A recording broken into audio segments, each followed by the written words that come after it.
I have 1 o'clock, so I say we go ahead and start. I think that sounds like a great idea. So welcome to Successful Succession Planning, Ownership, Engagement, Results. And that's really what we called it on this end, was because if you are successful at creating your succession plan, you're going to wind up with a team that is really feels ownership in your organization, feels 100% engaged, and is ready to produce bottom line results. Mary, I am having trouble getting a hold of the change. So if you want to flip it over, that would be great. I am Meridith Elliott-Powell, CSP, one of your hosts for today. I'm an award-winning author, keynote speaker, certified business strategist, and you can see my other accolades there. At the bottom are a few books that I've written, and what is not included is a book that Mary and I have coming out soon on succession planning, so we'll be sending you information about that. And now I would like to introduce my co-host. Well, thanks. I appreciate that. So folks, thanks so much. If you've met me or been to any of my sessions, you know, I've written a few books. I love to speak in front of crowds. There's nothing better to me than the ability to speak and influence and help people with their leadership challenges and their business challenges and their profitability challenges. I've been so fortunate to teach at both the Air Force Academy in Colorado Springs as well as the Naval Academy in Annapolis, Maryland. And I was, again, privileged enough to spend 25 years on active duty in the Navy, mostly doing intelligence and logistics. I work with corporations now to improve profit growth, but again, I also love speaking at conferences. Both Meridith and I love to speak at conferences, and last week we just got to have a highlight where we got to speak at the same conference. Meridith opened and I closed for an event in Houston, and that was huge amounts of fun. It's really wonderful when you show up and they say, do you know this other woman who spoke yesterday? And then it's, you know, obviously Meridith, and she was awesome. She rocked the house. So Meridith, I want to start with asking, you know, what do you think our people struggle with the most when it comes time to succession planning? You know, I think this is an interesting question, and I would love our listeners to take a moment and just jot down to yourselves whether you think it's time, the time it takes to invest in building, developing, and actually executing on a succession plan. If you think it's the emotion, and what we mean by emotion is, ooh, I don't want to think about retiring. I don't want to think about me not being in my organization. Finding talent or training and development. So take a moment and just think whether you think it is A, B, C, and D. And just so you know, when most people are surveyed, they list all of these things as one of the big issues around it. But the winner is time. Most people think that the biggest issue, the biggest obstacle to creating a succession plan is, look, I'm just trying to run my business. I've got so many things to do. I really don't have the time to do it. And lucky for you, you're on this webinar today because we're going to give you a couple of strategies to actually simplify the process, actually make it easier. And I think that's such an important thing to note is, you know, most of us are running short on time. Every single person I talk to says, I'm just so busy. I'm just so busy. That, Meridith, I think it's tough when we think about succession planning as being a strategic part of our business. It's really hard to make that kind of time. Yeah, I think, and you know, something that we're really going to solve on this webinar today and begin the discussion is, as I said, all of those things are an obstacle. But if you can shift your paradigm around them, you can really find the time, uncover the, get over the emotion, find the talent, and invest the training. And this is such a good segue into, Mary, what percentage of employees that are ages 18 to 34, and Mary and I called out ages 18 to 34 because these are some of the most challenging employees to engage and want to keep long-term. But what percentage of those do you think value succession planning? And again, this is where we'd love to ask our listeners to jot down, do you think it's 77%? 90%? Oops.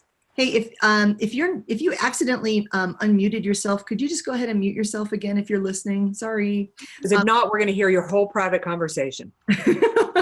So our 18 to 30-year-olds, are they 77%, 52%, 90%, or 35%? And the answer, surprisingly, is 90%. 90% of people ages 18 to 34 value succession planning. And the reason they value this is because they're looking at, okay, I've been in the workforce now for a while. They're not kids. Our millennials are not kids. Maybe they're 25, 28, 30 years old, and they're looking ahead. Have a good day. Oops. And again, if you could unmute yourself, if you accidentally unmuted yourself, that'd be great. Hello? Awesome. So anyway, so what we find is that they want to know that there is a place for them to go, that there is advancement opportunities, there's leadership development opportunities. And right now, 87% of millennials say they will leave a job within 2 years if they do not see some kind of leadership advancement possibility. I think this is really, really important. I love this. I mean, what we've done here is actually solved one of your biggest retention issues. What Mary just brought up is that 90% of employees in that age really value succession planning. So if you just put out that you've got a succession planning, you've just put yourself ahead of the competition. And we all know that everybody is in that race for talent right now. With a 3.6% unemployment rate, people are looking for their next talent level. And this is what this is all about. This is all about building your bench of talent. We've got to make sure we're going to where our people are so that, well, we're taking care of the people who are going to matter going into the future. So Meridith, when we talk about this, who do you think needs to start this managerial succession planning? Many of my younger folks say, oh gosh, it's that CEO or that business owner at the top. Maybe they're thinking about it. Some of my board members say, well, I hope our president or our CEO has something lined up. Some of our presidents and CEOs say, well, maybe the board members know of somebody who's going to be involved in this. And some of my business owners say, you know what, the business is just going to continue till I die. What do you think about this? You know, it is basically, and I'm sure that most of our participants have already guessed this. Succession planning, let's just say it takes a village. It is all of the above. One reason that Mary and I really wanted to include this is because succession planning often just feels like a word that is corporate, that is for larger businesses or is for C-suite professionals. But succession planning is for everyone.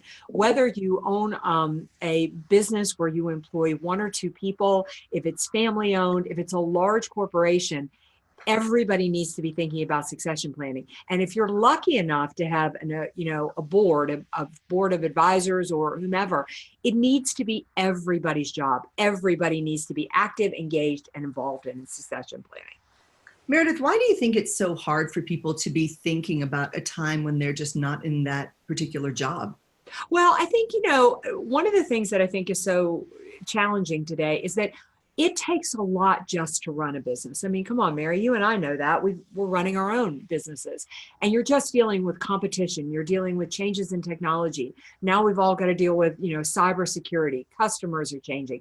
We just got a lot on our plate. It takes a lot to actually stay present.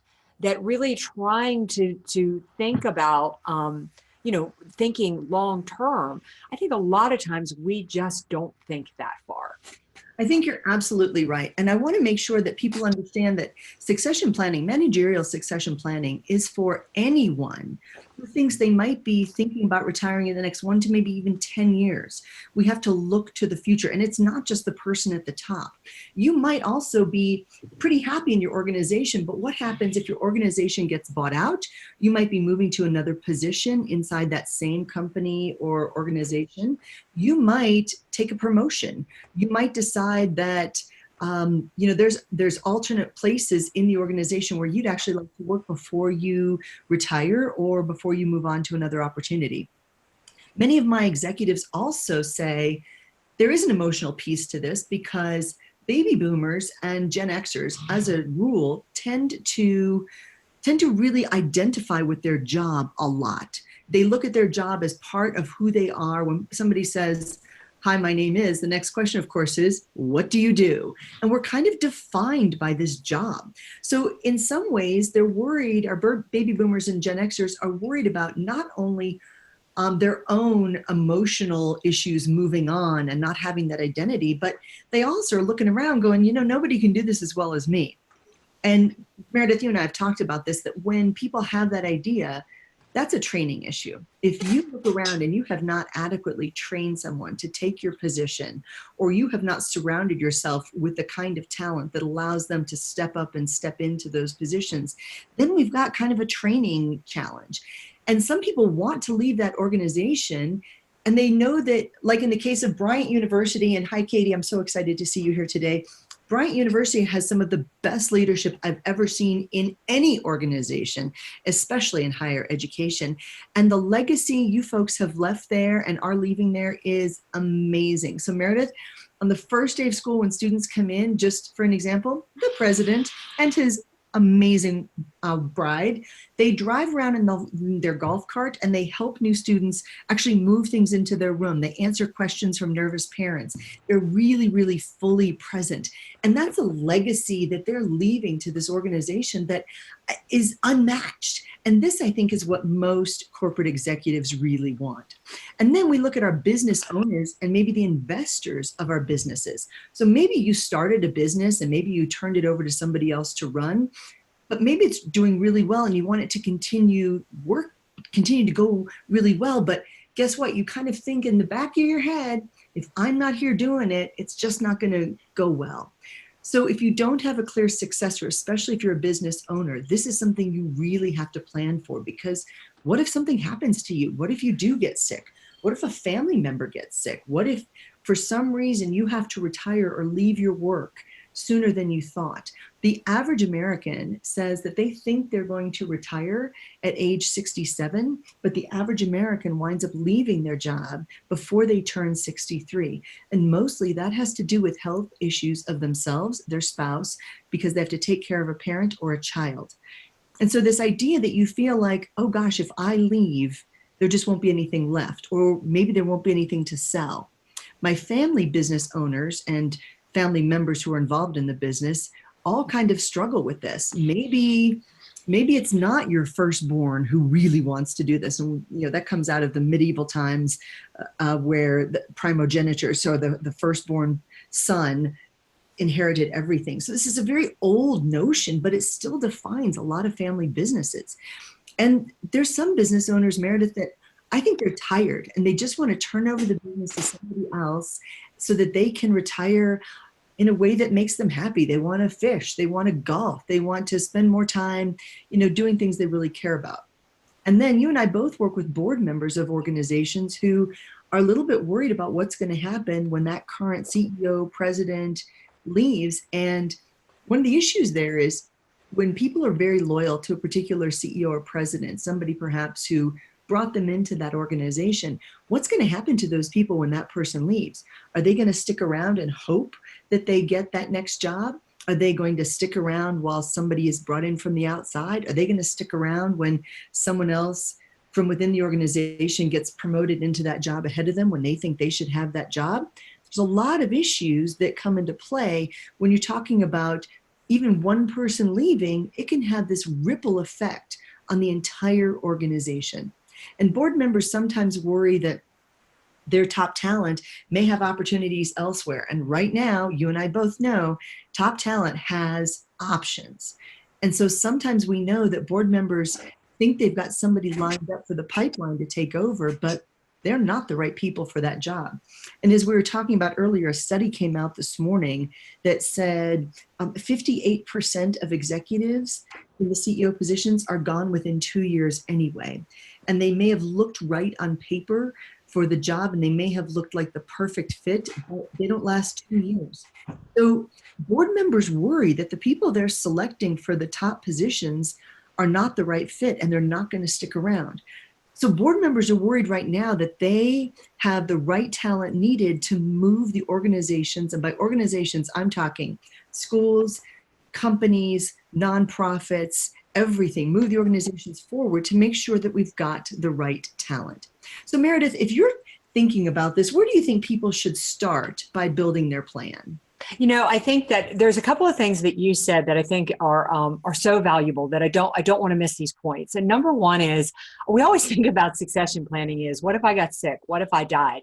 But succession planning is what if I wanted to take a vacation? What if I just wanted to be able to step away and do some things that that I wanted to do? So succession planning is for everybody, really no matter their age.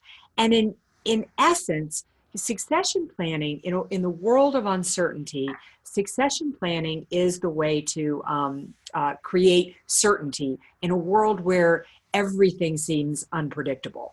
So let's talk a moment about what is succession planning and why does it matter? Well, number one, it is the roadmap. It tells everybody in your organization where you're headed and what positions and structure you're going to use to get there.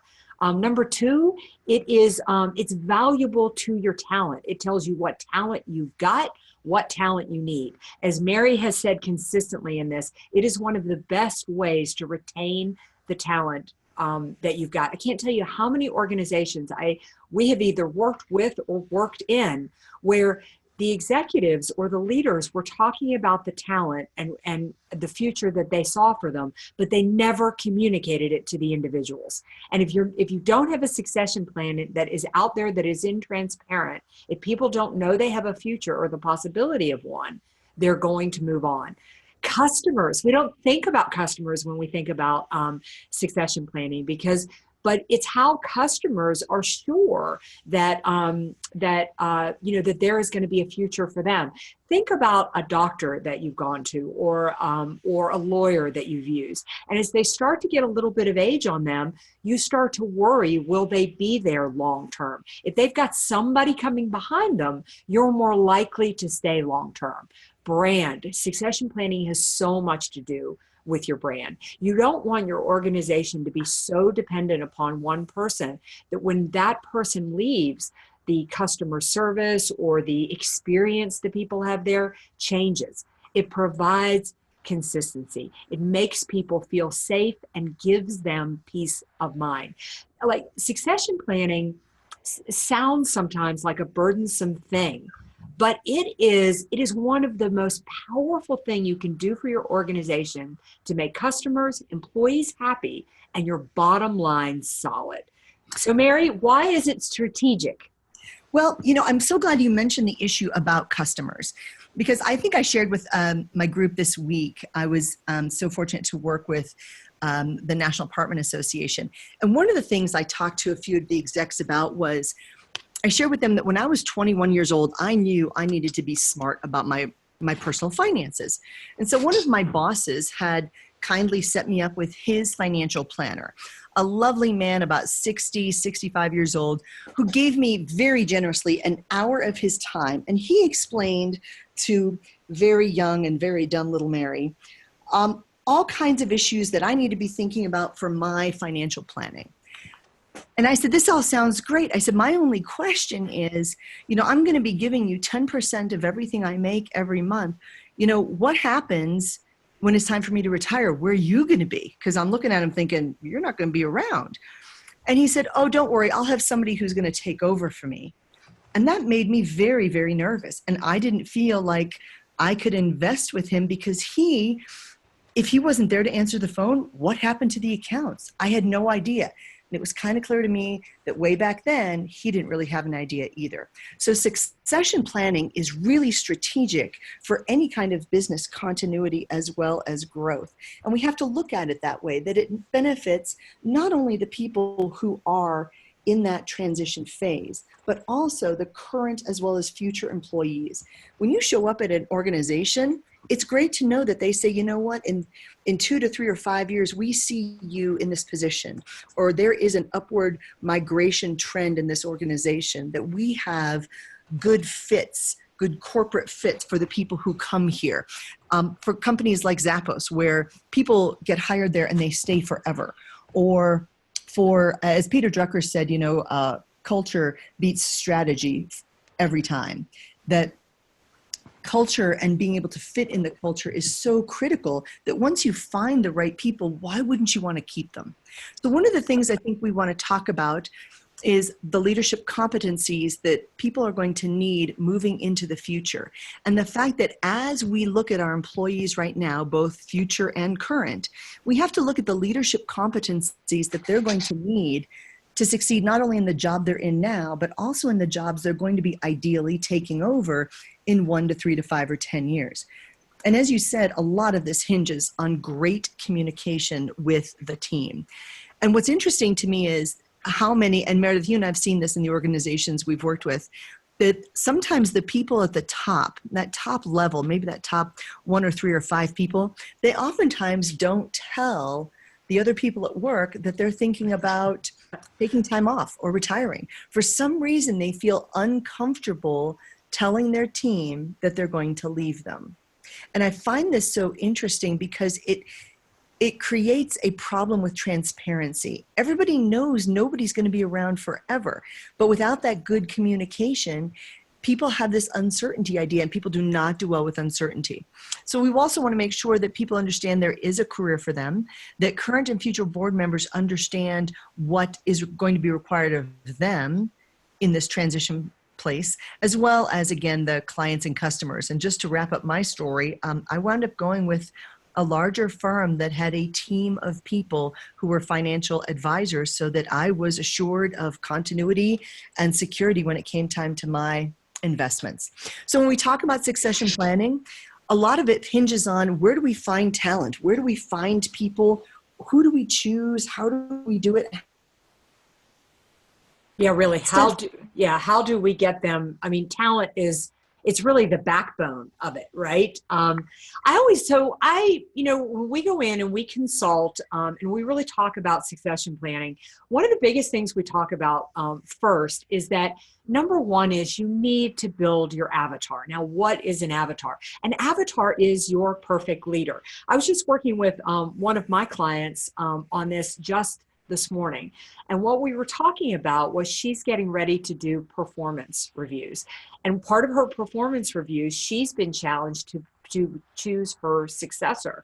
And she's kind of caught between 3 people that report to her. She's not sure which would be best. And what I asked her to do was to put together an avatar, a description of her perfect leader, all the qualities, all the attributes, and the skills that she wants that leader to have. And what she can do with that is then understand that those are the skills that she's looking for, and those are the skills that she's going to ask the people that report to her to gain if they want to be promoted. So you've really got to be clear about what a good leader is, because Mary, how many times have we seen it? People get promoted based on how well they did in the current role, not how well they will be as a leader. Absolutely. So many instances. And it's so common in engineering firms, in sales opportunities, in any place where the certain skill set that was very tactical does not easily translate sometimes into something more strategic.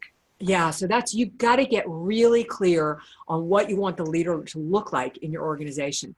Then number 2, identify the critical positions. Now, all you have to do for this is just take a moment, walk away from your business, and really ask yourself, if we had to come in tomorrow and run at bare bones, what positions are mission critical to us producing revenue, to us opening the doors? Because those are the positions you're going to start with. Remember, Mary and I told you we're going to really make succession planning easier for you. We're going to try to get that monkey off your back of time. If you could just start with some of the critical positions, then take inventory. Look inside your organization and see who you've got to develop. Maybe you've got a couple of people that could potentially be leaders. Maybe you don't. What we want you to do with inventory is figure out where you are. Understanding where you are, we can make progress, so it's fine if you've got no potential. Number 4, communicate and connect. Really tell your employees this is something that's important to you, and you're looking for talent. You're going to put a succession plan in place. Let them know what your avatar looks like. Do this both inside your organization, but start to tell other people that you're looking for leaders. You do all of that and you'll start to turn your talent into leaders. Look, if you were going to only take one of these steps, I really want you to start with that avatar. The more clear you can get about what skills you've got to have as a leader, the better job you're going to do with the rest of this. And Meridith, when we talk about turning talent into leaders, one of the things that I think you and I have found in the organizations we've worked with is that it's tough to do this because a lot of times people have never had any leadership training. They've never had leadership development. And all of a sudden you look around and you see potential. When you're taking inventory, you see potential. And then you've got to figure out, okay, what would it take for that person to grow into this job? And in one of our exercises with one of our groups, we asked the question to the individuals, to the group of future leaders. We said, what job are you looking to move into? So that they were identifying the job they wanted. And then we asked them questions that was, how ready on a scale of 1 to 5 do you feel as though you are ready to move into that job? 1 meaning not at all.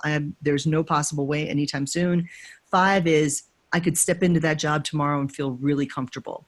Most people gave us 3s and 4s. And then we asked them, what would it take for you to feel as though you were ready for that increased job? And that's one of the key things to ask your future leaders. If you're thinking about moving them forward, what would it take for them to be ready? Meridith, do you want to comment on that? Yeah, I think that it's really, really important for you to get clear about understanding the difference between somebody being good at their position and somebody being a good leader. I just can't tell you how many organizations we work with, or you go in and you work with people, some people who have been in a leadership position for years, who really never had any leadership training. And part of the problem about being an effective leader is you've got to be confident in being a leader. So the more that you can help people identify their gaps, the skills that they've got to develop, and then give them support and the help to get there, you're going to be surprised who's going to blossom in your organization. I totally agree with you. You know, one of the programs I got to do when we were in Houston together was I call it the ARMED program, how to attract, recruit, retain, mentor, manage, evolve, and develop ARMED, the next generation and current generation of leaders. And what we have found is that when we're trying to attract talent, there's a couple components that I think might be helpful for our listeners today. First is make sure that your organization is transparent. Don't pretend to be something you're not. This is not like a dating app where you're trying to be something you're not. Please portray an honest idea of what it's like to work in that organization. Because again, we want that culture to be a fit. And people talk in the dating world about ghosting. Well, ghosting happens in business too, where people will get hired and they have all these great ideas about what it's going to be. And then this is part of the retention problem. They show up the first day of work and they're kind of an afterthought. And people are kind of surprised that they're there. And what are you supposed to be doing here again? Oh yeah. Well, your boss is gone this week, but yeah, we'll find something for you to do. And all of a sudden, right off the bat, they feel devalued, a little disrespected, and they'll tend to take that ghosting and turn it into work. They'll just leave for lunch and not come back. So onboarding is an important part of the retention. Once somebody gets hired, make sure they understand that they and their time is valued. I was working with a landscaping company, and this idea of time being valued absolutely was costing them a ton of money. And here's what I mean. Around 6 o'clock in the morning is when all the teams showed up. So there's 180 people lined up. There's trucks, there's gear, there's backhoes, there's weed whackers, there's lawn mowers, there's all these things, there's plants everywhere. But nobody actually got on the road till about 5 minutes to 7. And this happened every single morning. And meanwhile, there were only about 10 people actually working, trying to figure out who was going where, while 170 people sat around.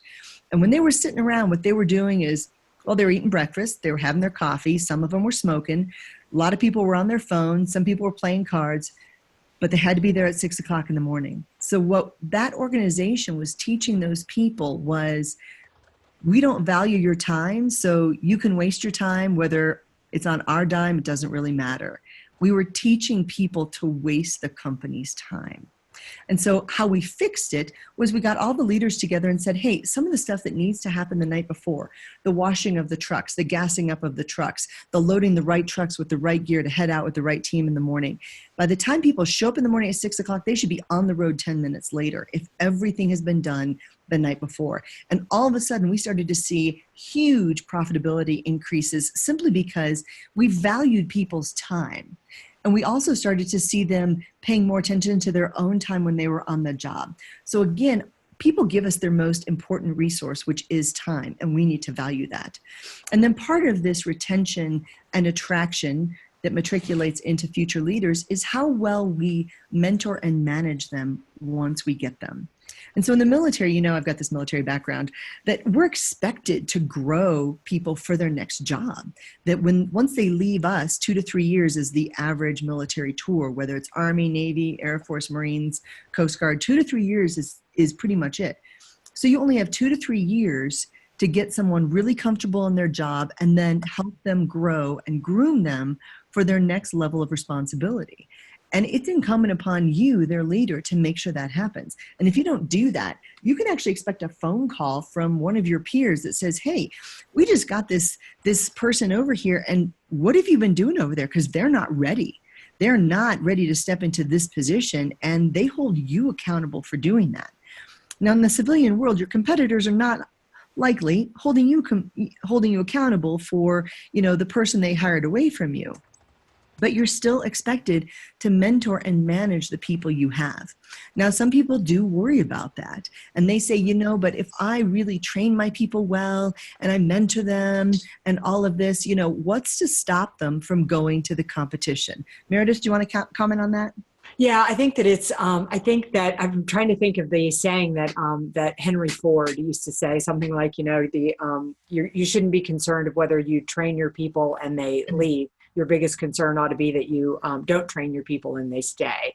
Absolutely is right. that, is that another reason I think that it's so important to train your people is the fact that the job that you're doing right now to run your organization is not going to be the job that you're doing next year. The world is changing so fast. The skills you need to develop and really need to change every year. So you've got to invest in developing those people behind you. And it's just the right thing to do. Mm-hmm. And right now we know that people, they don't leave jobs, they leave their bosses. Mm-hmm. And everybody knows this. You get frustrated because your boss doesn't value your opinion. They don't respect you. They don't take your opinions into consideration. And you feel as though you're replaceable. And when your people feel as though they're just another number, just another cog in the wheel, they will leave you. And this leads us into our next section. Meredith? Yes. So the first thing that you've got to do with the people on your team, those people that you have chosen to be your leaders, is number one, do a skill gap analysis. Now, let me tell you how easy we're going to make this for you. Is once you've built your avatar, you know the skills that you need as a leader. And all you really need to do is to sit down with somebody that you believe has potential to be a leader and simply do analysis of the skills they have now and the skills that they would need to acquire to be that perfect avatar. And I always encourage my clients to have the employee do that skill gap analysis on themselves. Once they know the skills that they've got to develop, you've got a couple of choices here. Number one is mentorship, and number three is coaching. I want to talk about these two together because I think it's important to have both. Mentorship is, in my opinion, is me having somebody that is going to help develop me and that I can work with and I can talk to, but I don't report to them. And I think that's important because in developing leaders, I need some place and somebody to talk to that that there's no pressure involved and there's no performance review involved. There's nothing else involved except for a relationship to help me learn. And coaching is a little bit more formal, and that's really helping somebody, giving them the space and the support to develop the skills within themselves. And of course, there's formal training. Number 5, though, is my favorite, and that is put them in charge. one of the things that Mary and I do when we work with clients is that we'll talk to them about developing that avatar, developing the skills of their perfect leader, and then handing that over to the employee and saying, I need you to learn these 3 things. Build the strategy to do that. One of the most important things that you can do to decrease the time it takes to build a succession plan is let your employees help you build it. You identify the skills you need, then give it to them to develop them. Because once you give it to them, here's the crazy thing. It takes less of your time and they're more engaged. They feel like they have been brought in and part of the plan. So those are a couple of things that you can do to really start to get your talent developed. And I want to just talk about that last one just for a second, Meridith. When you put someone in charge, there's some delegation that happens. And many of our emerging leaders worry a lot about delegation because they say, by the time I teach them to do something or help them do something, it's just going to take more time and I could have just done it myself. That's probably true, but in the long run, that does not help either you, them, or the organization. They also say, but if I give them this project to do, they're going to make mistakes. And to that, I say, yes, they absolutely will make mistakes. And that is why you're still there. You are the hammock. You are that safety net beneath them to make sure that when they make mistakes, you can help them work through those mistakes, learn from those mistakes, and ultimately put a better project together. The other great thing about delegation is some of my leaders say, but they don't do it the way I would do it. And to that, I say, good. They shouldn't. Guess what? Their way may be better. What you want are different people's perspectives on things. I'll give you an example. I'm coming out with a new project called 249 Minutes to improve your productivity, your leadership, focus, all that nice stuff. And it's based on my 5-minute plans, which a lot of you already have. So we're redesigning this template for the book. And my designer, who's very creative, gave me 3 options. And I sent it out to about 20 people to find out, what you thought about this. And it's interesting to note that what I thought was going to be the winner was not anywhere close to being the winner. So I decided I have terrible taste and that I need to focus group more things because, again, I need that different perspective. I want someone else's approach. I want different eyes on the problem, the project, and the issue. And we also need to make sure what I did on this one is I made sure I had people from ages 16 to 84 looking at this particular design. And what was very interesting to me was there were some very clear demographic preferences. And so what some of those things is when we put people in charge, they may not do it the way we want them to do it. They may not do it the way we initially thought about them doing it. But I just want to ask my leaders to think about the fact that it could be better. It could absolutely be a better option. So Meridith, how do we put these things in place? How do we start building a succession plan? What do you think the next step is? Well, I think the next step is you eat this elephant one bite of a time. But Mary, I think that you talk about something that is so important to bring up right now, and that is the leadership competencies of the future. And I think that's important to talk about because it is not going to be the same. I think one of the biggest challenges that we have with this succession planning is we can't train people to be the leaders that we are today because the world that they're going to lead is going to be very different. I think you're absolutely right. And thanks for that. You're right. Moving into whatever it is our industry is, whatever we do well, it is going to shift and evolve. And that evolution is going to be fast. So we know that leaders of the future will have to be different. And we know that they will have to be able to blend different technology. And those technologies are changing all the time. But they've got to blend technology with people. Every time we have any kind of change, we know that, let's say you're getting a new software upgrade. We know the technological side is going to have some issues, but the people side is really where the challenge is. And we know that in any kind of change management, people go through the J curve of change. It starts out with denial that this can't actually be happening, and then some resistance. They can't make me learn this new software. And then it's, okay, if I have to learn this new software, what is it going to take me to do it? And then it's, okay, I got this. But it goes from denial, resistance, to exploration, to commitment. And we as leaders need to understand that changes, even little ones, throw people into this J curve of change. And we've got to be able to be cognizant to the issues that are stressing our people as we go through these changes. We've got to manage our own change, but we also have to manage their changes too. And we need to understand that it's going to be difficult. It's going to be uncomfortable. It's going to be chaotic. And we know that we've got to be able to react and act faster than ever. If you watch the news, most of the lifespans of the news right now is less than 12 or 24 hours old. And if we're a company that it makes the news either for good or bad, we've got to make sure that we're able to react and act.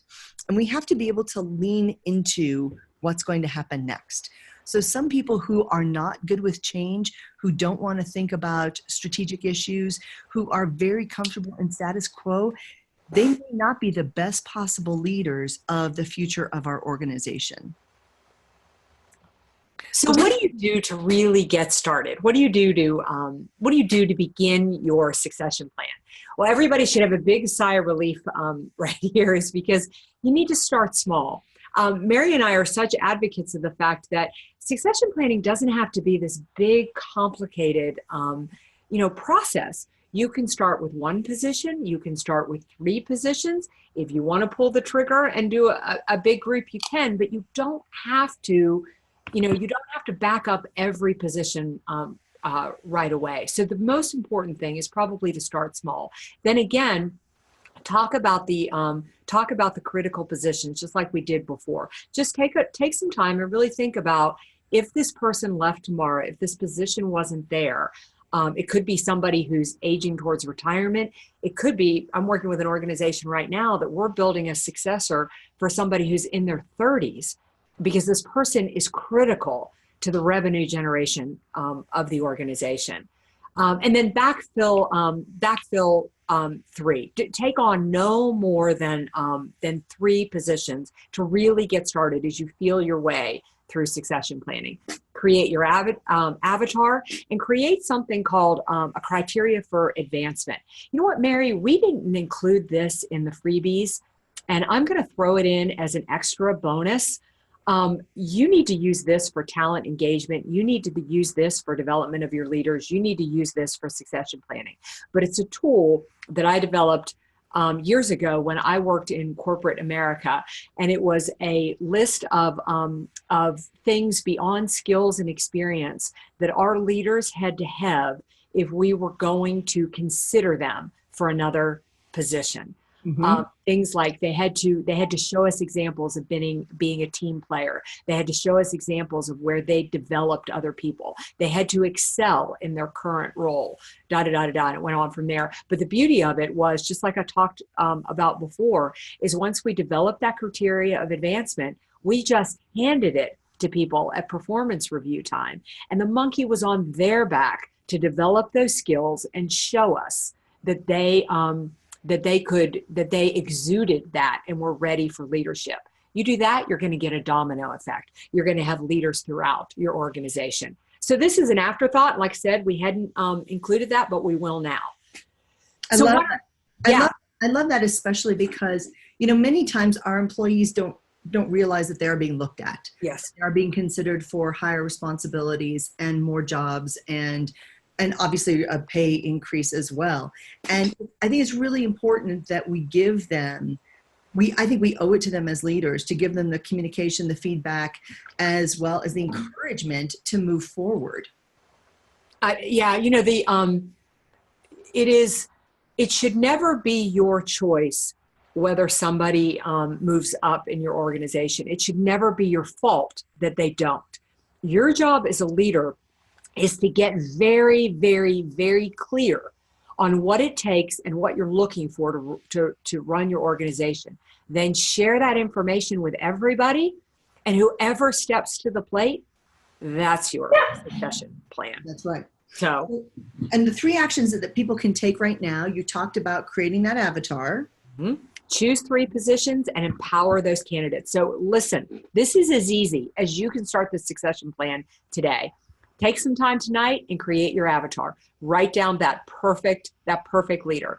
Choose 3 positions in your organization that you need to choose a successor for. If you're lucky enough to already have 3 people on your team that can take that place, simply share the avatar with them and tell them that you're going to be watching their progress, and you'll be well on your way to building your succession plan. Awesome. So part of this is making sure that the people are getting the support they need. So what do you think they can also do to help? You know, if you spent any time with me at all, you're going to hear this come out of my mouth consistently. People support what they help create. Do not leave this webinar and start building your succession plan by yourself or with the leaders on your team. If you engage the people that you want involved in the succession plan, those employees, those people that report to you, they're going to take ownership of that. And I will tell you, a great succession plan driven top down will fail. A weak one developed by the people who have to implement it is going to be a big success. I totally agree. And one of the points that I was telling a group of folks last week was, regardless of the size of your business, you can't afford to ignore this. You have to start thinking about it, and you have to start thinking about it now. So some of the planning questions that I like to ask, and it's very synonymous with what we're talking about, is assessing the current roles and responsibilities of each individual position. So this means busting out your org chart and creating that avatar for each one of those key positions. And then consider these questions. How has that position evolved? How will it continue to evolve? And is the job description that we've had in place for the last 10 or 15 years, is that still accurate? And then number 2, how is this job going to change immediately in the next 3 to 5 years? And then in the advanced portion, of course, you look at it, how is it going to change in the next 3, 5, 10, 15, and 20 years? And then identify the people in these key roles and put out a timeline for when it looks like they might be thinking about leaving. And then when we're hiring someone new, what kinds of challenges are the new leaders going to face? So for example, in one organization I worked with last summer, they were being bought out, and that acquisition was really, really stressful on a lot of people, and it definitely impacted especially the top level of folks, but it also impacted everybody else in the organization. We've also seen, especially in the financial industry, Dodd-Frank rules that came out in 2010 created a lot more reporting requirements. Our executives had to know more. They had to be more involved in the finances. And so this was absolutely an issue. And then what challenges do you think what challenges in terms of leadership is the new successor going to have? And what competencies will they need in order to address those? And then finally, it's that avatar that you're talking about. What are those specific leadership skills? So we're going to also send this out to everybody to make sure you've got that. Meridith, one of the organizations we worked with, we put them on this year-long timeline. And it was great that we were able to work with them. This is specifically for that one particular credit union, that we walked them through month by month these leadership competencies that we thought were going to be really vital to them managing the team that they had. And we're going to send that out as well. So we are right about our time limit. So does anybody have any questions before we provide some resources? I have been monitoring the chat here and just got a great question that love a copy of the succession planning questions. They are included in the goodies. And I had another question about going into a little bit more detail about your succession plan. And I mentioned the fact that part of the goodies are an opportunity for a little 15-minute consult.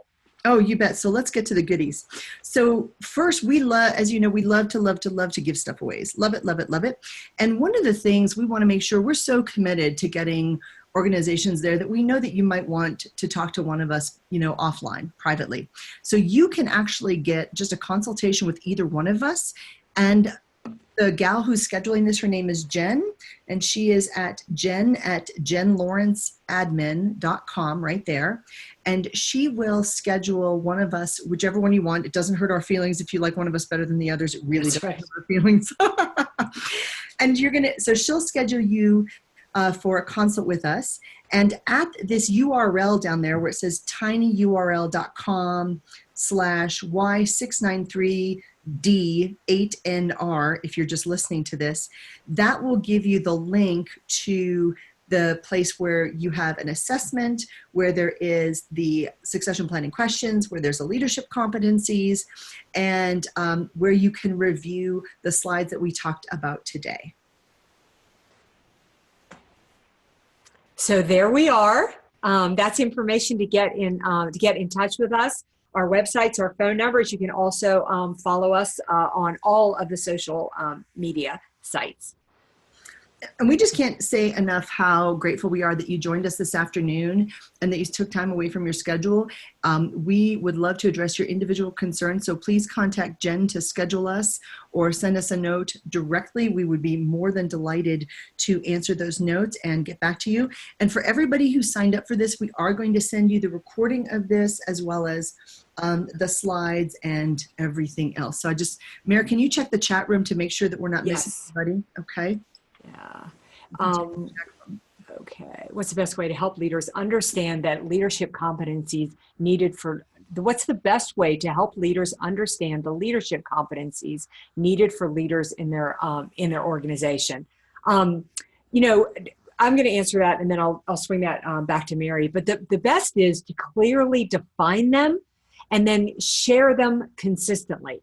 As leaders, we can't talk about something once. If you want people to understand the leadership competencies and you want them to act on them, your leadership competencies have got to show up everywhere. They've got to show up in when you talk about leadership. They've got to show up when you promote people. They've got to show up in performance reviews. And most importantly, they better show up in the current leaders that you've got. I totally agree. And I was asked to go back for that link, and that's perfect. So I'm just going to leave it there. We have to also understand that every single one of us has knowledge, skills, talents, and abilities. And that is not the same as everybody else's. So one of the things I ask my leaders to do is I say, so what is taking up your time? And what are the things that take up your time that you are bad at doing, that you don't like doing, that is not fun for you? And is there any possible way that either that can be shifted out of your current job, if it's possible, it may not be, or that somebody else could be brought in to do that, or you could delegate that to somebody? Because many times we confuse our competencies with our skills. So let me give you a great example. I have a CEO. He started the company has grown. He started it in 2003. It is a multi-million-dollar company now. He employs over 500 people. And he's the CEO and president, and he still goes out and makes sales calls. And he lives in a fairly small, mid-sized town. Everybody already knows him. And he loves the sales aspect so much that he still goes out and makes sales calls. Well, okay, he owns the company, and I understand he really loves his clients and his customers, and that's awesome. But his competency, what the organization really needs him to do is strategy. They don't need him out there selling something to somebody who's already going to buy from him anyway because they love him. That's just a PR thing for him. That's just him being out there and feeling good about himself. So partly I asked him, I said, so what would it take if you love the sales aspect of this, and you'd rather be doing sales 80% of the time, what would it take for you to turn over running the company to somebody else? And I have to tell you, that made him very, very uncomfortable, because he had to think about it in terms of what was the best use of his time and talent, and whether or not he really, really, truly was operating in the most forward-thinking way possible, the way a real leader of the future should be doing that, instead of being a salesperson. So we've got to make sure that the leadership competencies are exactly the leadership competencies right for that organization. And you know what, Meredith, you know what I think I can do for that? I think I've got some leadership competencies in one of my other handouts, and I'll make sure we push that. We'll add that out to everybody. Maybe I'll have that done at the end of this week. So we'll push that out to you. That's a great idea. I'm going to make a note to do that. Leadership competencies. Wonderful. So Meredith, what else does everybody need to know before we let them go on the rest of their day? I think, I tell you, everybody's wonderful. They have hung with us as we have run over just a little bit, but I think that we have answered the questions. Really appreciate you all spending time with us today. And as we said, you'll be getting a recording of this as well as the goodies that we've got for you. So keep the questions coming after. You've got our contact information, and we look forward to talking with you. I'm so excited that we get to talk to some of these wonderful people. And thank you all so much for being with us today. Thanks again, Meridith, for being on this call, on this webinar. And everyone have a great 4th of July. Thank you so much. Wonderful.